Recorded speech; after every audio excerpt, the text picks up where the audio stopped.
screening is done when we suspect that she's got PCOS. So usually we follow what we call Rotterdam criteria, in which there are 3 criteria. And if you have 2 out of 3 present, then you say, okay, you have PCOS. It is not based only on looking at sonography. So you may have variations of what you see. So suppose a woman who's come to me is 23, 24 and she's having irregular periods, or she's having irregular periods with heavy bleeding, or she's having a lot of acne, she's got a lot of facial hair, she's losing hair from her scalp, she's overweight, she's got a high waistline. If I see a patient like this, the first thing I would do is, of course, investigate her, find out what are the hormonal issues.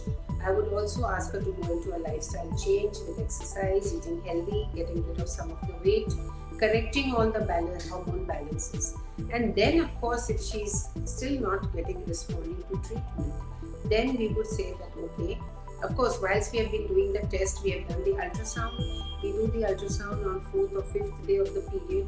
And if the ultrasound shows that there are large ovaries, each ovary or even one ovary being more than 10 ml in size, 10 milliliters, and having more than 20 small eggs in the ovaries, then we say that these ovaries look polycystic.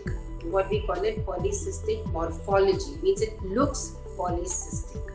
That is one criteria. The second criteria is the irregular periods. And that means the woman should get less than 8 periods in a year. Then we say she's got irregular periods.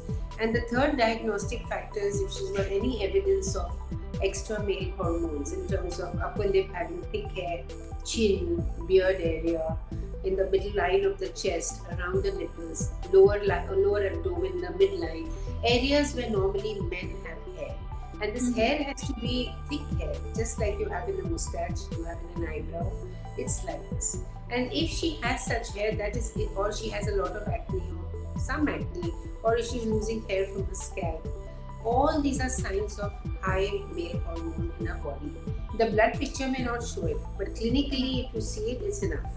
So if any 2 out of these 3 are present, so even the ultrasound may not show polycystic ovaries, but if she's got irregular periods and she's got this visibility of extra male hormone, I would call her having a problem of polycystic ovarian syndrome, PCOS. We used to call it PCOD before.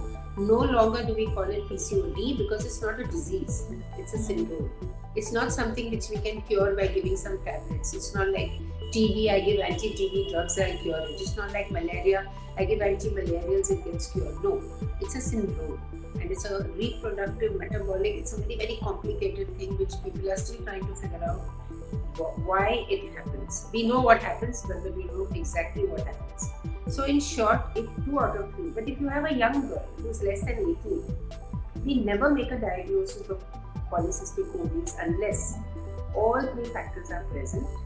Because young girls in their teenage days, if you see their ovaries, you will find lots of eggs in their ovaries. That doesn't mean they're polycystic. That's a normal pubertal change in the ovaries. You may find young girls having erratic periods, which again is a normal thing for a girl who has just started menstruating for the first 2 years. She may have erratic periods. So we don't make a diagnosis of PCOS until we have all 3 factors present, where you see the ultrasound showing polycystic ovaries, where you have irregular periods, and you have the male pattern of what you see. Then also we say it's suspected that you may be having polycystic. But we do not PCOS, as we say, but we normally wait till at least 3 to 4 years of, at least she's reached an age of, after her first period, at least 8 years should have gone before we make a diagnosis and say, yes, you do have PCOS. The reason is we don't want to overdiagnose and we don't want to underdiagnose. If you overdiagnose, you're unnecessarily mentally subjecting a patient to saying, oh, you have PCOS, and all her life she'll think she has PCOS. But if you're underdiagnosing and not picking it up is also sad, because then you're not treating the woman as she should be treated through her life. Never miss a medical update from Medical Dialogues. Like, subscribe, and press the bell icon.